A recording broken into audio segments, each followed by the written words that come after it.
We're doing a English print. It's very English, subject is English and the printing is English, the text is English. So this has moved away from the earlier prints you get, for example, in Italy, which are totally laden in Italian heraldry devices, subject, crests and lots of Latin dedications. So this is a print of Cromwell. Cromwell was the rebel who caused the Civil War in the 17th century in England, and he ended up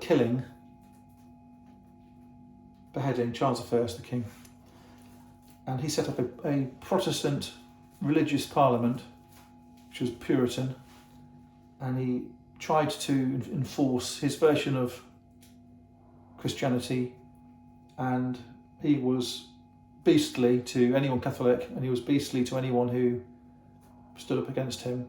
He was beastly to any royalists or remaining royalists, and tried to become this sort of very pious character.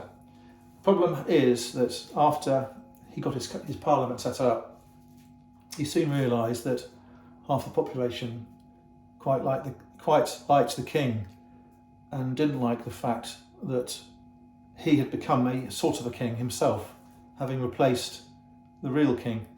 So he worked out that in order to get anywhere, he had to reinstall the monarchy, which he personally had removed. So the son of Charles I was in France in exile, and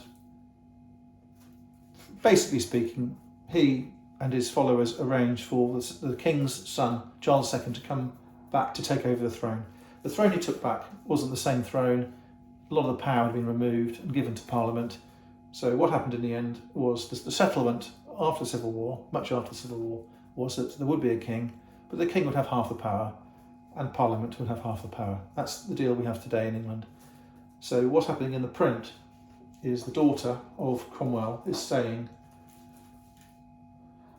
the daughter of Cromwell urging him to repentance. So what she is saying is, you've been pretty hard on these people, time to build some bridges, and that's what actually happened in the end. So for devotees of Cromwell and the parliamentarians, this is a very unusual print. I haven't found many around. I'll just look at the one link we put up. There is one in the San Francisco Museum of Fine Arts, and we put the link up, and you can look at it. 1797 says all about it. Okay, that's about Cromwell. Thank you.